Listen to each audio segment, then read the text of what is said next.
Assalamualaikum warahmatullahi wabarakatuh. Gimana kabarnya teman-teman? Semoga sehat-sehat selalu ya.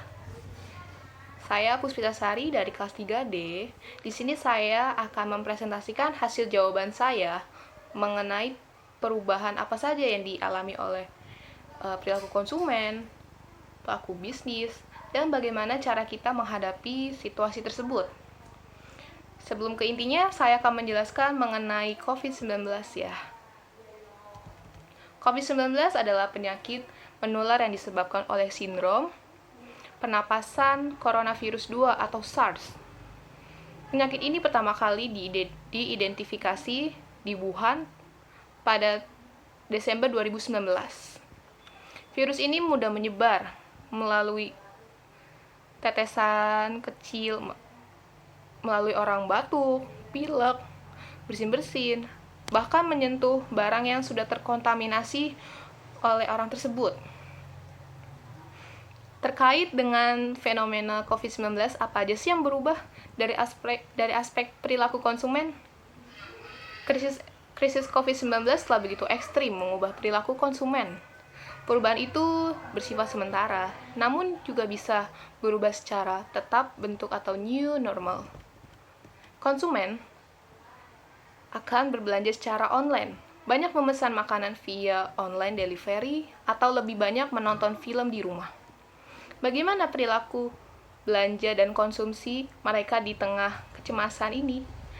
Perilaku hidup sehat atau sehat meningkat tajam, memakai masker, mencuci tangan berkali-kali, mengonsumsi vitamin.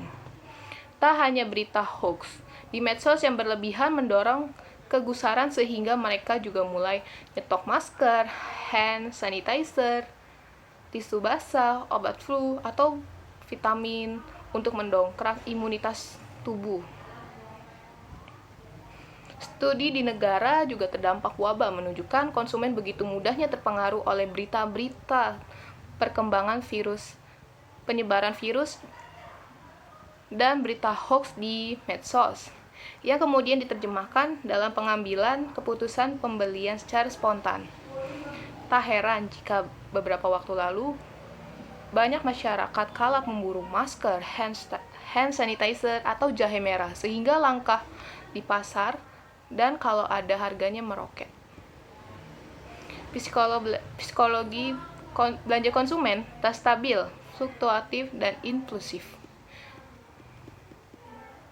Terus juga ada ibu-ibu rumah tangga, tak kalap hanya menyetok antiseptik, pembersih, atau obat flu, tapi kebutuhan-kebutuhan esensial lainnya seperti mie instan, snack, saus, sarden, ayam deka, biskuit, hingga beras. Mereka mulai mempertimbangkan kemungkinan terburuk, mengisolasi dan mengarantina diri di rumah. Terus juga ada lagi, konsumen berada di puncak ketakutan dan kondisi lingkungan masyarakat mencekam. Masyarakat sudah betul-betul takut keluar rumah untuk berbelanja, memutuskan tinggal di rumah berhari-hari. Nah, untuk itu konsumen memilih untuk belanja secara online, mulai dari produk makanan, grosir, esensial, akan melonjak tajam sehingga mengalami shortage barang. Dengan langkanya barang, maka lonjakan harga pun akan terjadi. Namun konsumen tak lagi sensitif terhadap harga. Yang kedua, terkait dengan fenomena COVID-19 yang berubah di aspek pelaku bisnis. Yang pertama ada pemasukan anggaran menurun ya. Pada bulan Januari 2020, ekspor Indonesia tercatat 13 miliar dolar, turun menjadi 7,16% jika dibandingkan dengan Januari 2019 mengalami penurunan 3,71%. Mengalami penurunan impor bahan baku dan penolong termasuk berasal dari Cina, memukul industri dalam negeri, banyak yang terancam penghentian produksi dan merumahkan karyawan. Sedangkan dari sisi pariwisata, corona memang mengganggu karena tidak hanya turis Cina. Dari Cina tetapi semua negara juga mengalami penurunan.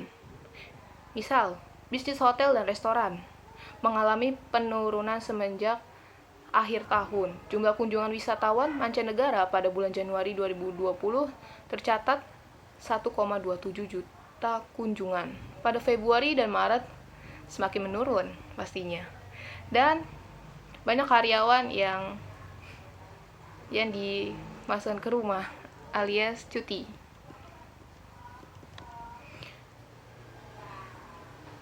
Semisal saya menjadi pelaku bisnis, dalam menghadapi tersebut, saya akan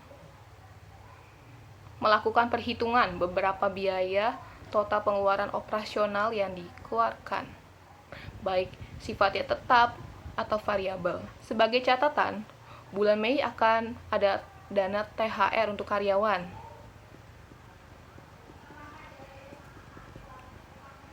Yang kedua itu aspek pelanggan dan marketing.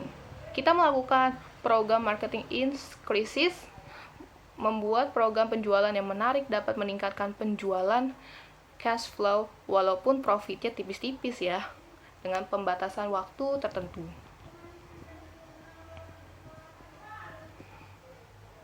Dan yang terakhir ada aspek SDM. Kita melakukan edukasi terhadap karyawan yang akan melakukan pencegahan penularan virus COVID-19 dan menimbulkan rasa tanggung jawab dan empati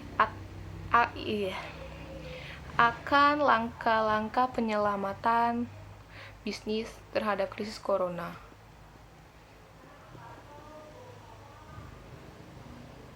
Sekian dari presentasi saya, kurang lebihnya mohon maaf. Wassalamualaikum warahmatullahi wabarakatuh.